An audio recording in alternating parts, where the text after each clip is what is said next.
I shared with you the prayer of St. Francis. And I handed out the prayer printed, and we have plenty of them on the desk as you came in. So if you didn't get one, please take one home. And I invited everybody to read it every day because it really makes a difference in our world. And my talk today reminds us that it takes courage to change old habits. It takes courage. I did a book study quite a few years ago on this book, The Wizard of Us, by Jean Houston. Jean Houston is an amazing visionary, and it was called Transformational Lessons from Oz. And I don't know if you remember, there were two witches, the good witch and the bad witch. And Glinda, the good witch, said, "You've always had the power, my dear. You just had to learn it for yourself." Does that sound familiar of what we teach here? So in The Wizard of Oz, courage is a major theme of both the book and the movie. And we often think of the cowardly lion and his desire to acquire that attribute. But each of the characters actually shared that journey, on the journey, and they displayed tremendous courage many times, always in service to others. We're all on a hero's journey, a deep discovery of who we really are. And being in integrity is following the path no matter what. And the power and the courage to do this comes from a deep faith in knowing that the universe has your back. Repeat that with me. The universe has my back. The universe has my back. Tell 3 neighbors, the universe has your back. The universe has your back. The universe has your back. The universe has your back. This journey of life is a step onto a path of true inner calling, where the old self disintegrates and that new self emerges reborn. So this year in this community, we're living intentionally. And St. Francis last week reminds us that it is in dying that we are born to eternal life. Dying to old beliefs, dying to old fears, dying to old addictions and habits. And it takes courage to do that, doesn't it? But our soul, I believe, is calling us to step into a bigger thing, a bigger picture. So what do you think of when you think of a courageous person? Just think about that. Strong. Somebody who goes into a dangerous situation maybe and rescues someone from a burning building or whatever.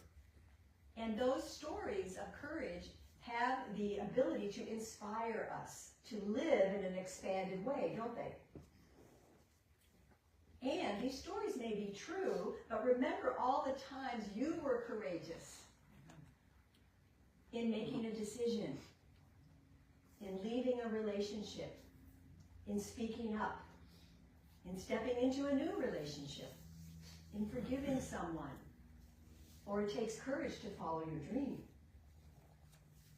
In fact, you are courageous every time you get up in the morning and go out the door. Because you never know what's going to show up.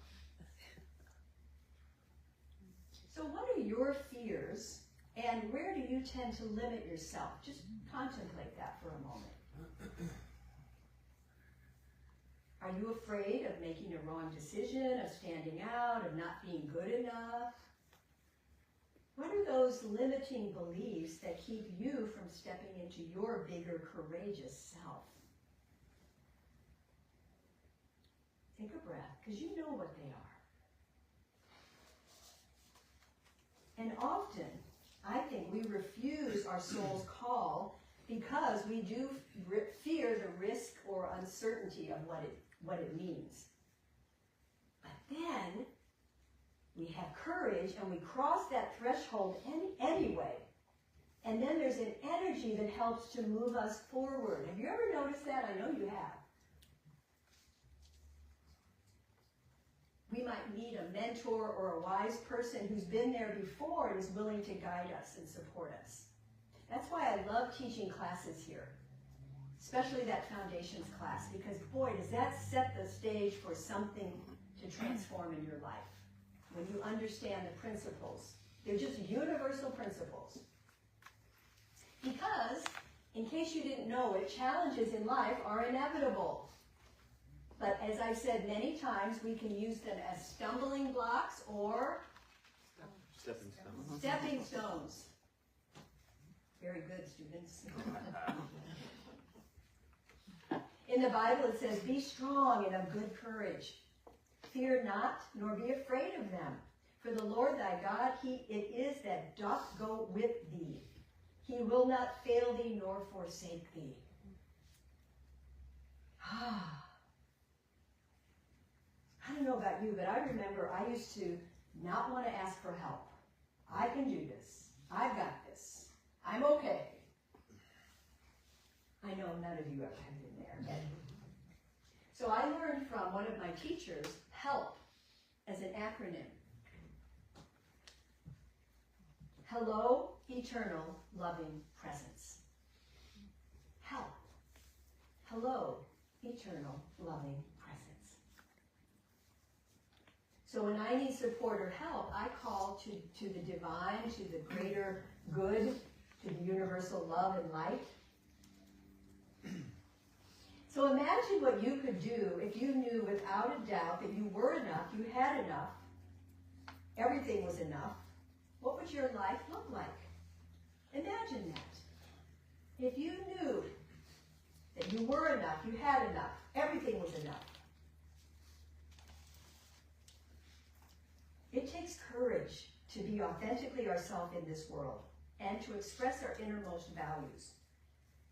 And think about that movie of the Wizard of Oz. Even though the cowardly lion is afraid for his life and he literally shakes, remember that scene where he's just shaking because he's so scared? All of his fur is shaken.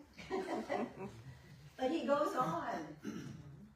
And it is this going on, despite all odds, that's the heart of courage.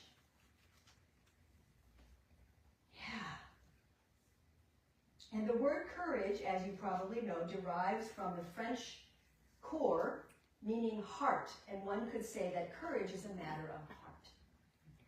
So it's not really about our mind. It's not about our thinking. It comes from the heart. Dr. Holmes, Ernest Holmes, who was our founder of Science of Mind, often connected courage with changing one's thinking. He said, you are not a helpless victim of fate, but a creative center of expression.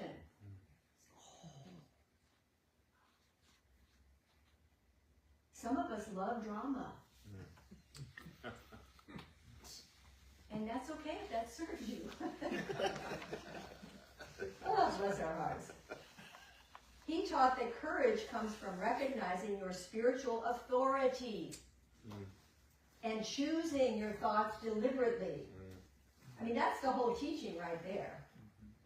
That we have spiritual authority, each of us. And we can choose our thoughts deliberately. Ernest said, life is a mirror and will reflect back to the thinker what he thinks into it. That's Metaphysics 101, by the way. So we have this thing called the quantum, that science and spirituality are actually coming more together around. And quantum physics discovered that mystics have what mystics have always known, that our perception of the universe actually evokes the very universe that's observed. So if we change the way we view the universe spontaneously reflects this change back to us. Because the universe is not separate from our perception of it. So it is. So if we're always saying, ain't it awful? Get Ain't it awful? Yep. And it may very well be awful out there. And we have to pay attention to, if we want it to change, what are we going to put out there? It's not easy. It's not necessarily easy. But the good news news is our creative imagination is truly divine, and it actually affects the blueprint of our reality. So if we think about, we live in a quantum universe with open-ended potential in each and every moment. So we are truly, each of us, wizards on this earth. You, wizard, you. And think about this. It's not the event, or whatever it is that's upsetting you. It's how you process it. And when our subconscious mind gets it, that it's safe to move on from an old belief or an addiction or a pattern, when the subconscious mind gets it, oh, okay, I'm moving forward now. You are free. You are set free. So Dr. Holmes affirms, infinite intelligence governs, guides, directs, sustains, and animates my life. The infinite mind knows no mistake. It is never discouraged. This mind is my mind now. All belief in fear, discouragement, disappointment, or failure is erased from my consciousness now. Take a breath.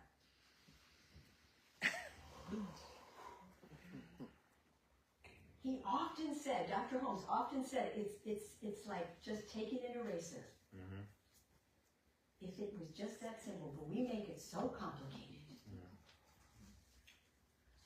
I'm going to read that again, and I want you to take it for yourself as it's in the first person. Infinite intelligence governs, guides, directs, sustains, and animates my life.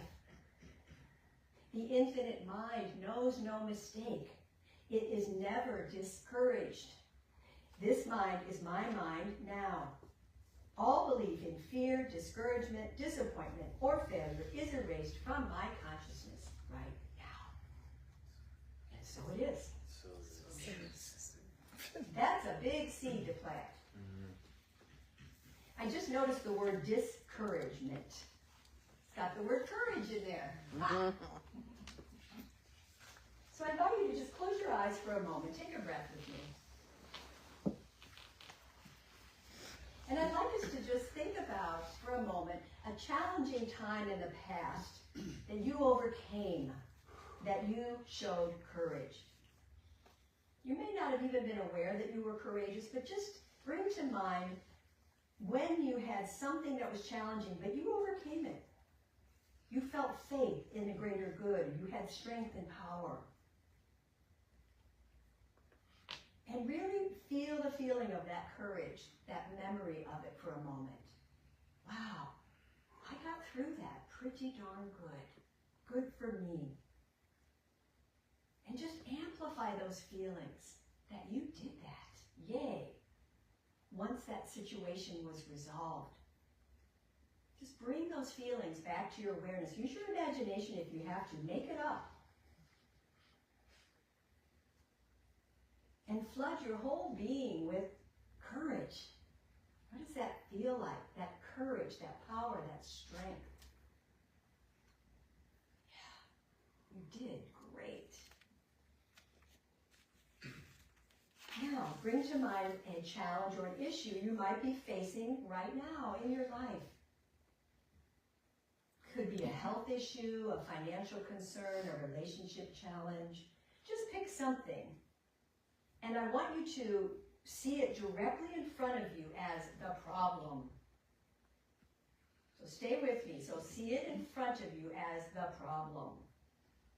Now imagine instead of you facing that problem, the problem is looking at you. Not just little old you, but you as the infinite, intelligent, wise, courageous, spiritual powerhouse that you are. That problem is looking at a heart of courage. That problem is looking at someone who stands for peace, love, generosity, you. Wow. Now, believe you me, that problem is going to turn the other way. Whew, you're too powerful. Poof, it disappears. Just see it returning to the nothingness from where it came. That's fun. Take a breath and open your eyes. And And tell your neighbor, whoo, that was good. Or maybe slept during that, I don't know. But again, that is a wonderful little process to do for yourself. Put that problem in front of you. And remember who it's looking at. Wow. That's that, remember the superhero. So give a high five to your neighbor.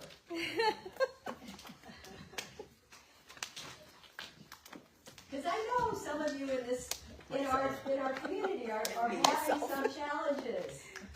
And I also know that you're dealing with those challenges in a really good way. So yay, bravo for all of you. This thing called life is not necessarily easy. And again, even when you're doing your spiritual work, it doesn't mean everything is rosy. No, I wish it was. I wish it was. We have to activate our God-given power and realize God or the divine or the creator, whatever word you want, is always providing for us, always blessing us, always loving us, and always living its precious life as each one of us. Let your troubles and struggles be out of sight, be gone. You are more powerful than anything you may be facing. You have the courage to move from victim to victor. I know that. The practitioners know that. That's why calling a practitioner when you forget that is important. Because the Spirit of God within you already knows how to have a heart of courage. We simply have to call it forth and get on with it. Let go and let God flow. Like Dorothy in The Wizard of Oz, we can flow with the winds of change or be buffeted by them, like the tornado. Loaded with resources and practices, you can step out of your front door onto the yellow brick road of your own grand adventure where all things are possible. And your awakening, each of you, is a gift to this world. And that is needed right now more than ever. So what will you do with your marvelous brains, heart, and courage? Let's affirm the universe has my back. The universe has my back. So let's each create a clear vision of what we want and be grateful for our imagination and the unlimited places it has and is taking us. Listen for your soul's calling in the silence and the stillness. And then step out of the door, over the threshold, and onto that yellow brick road with faith, trust, and courage.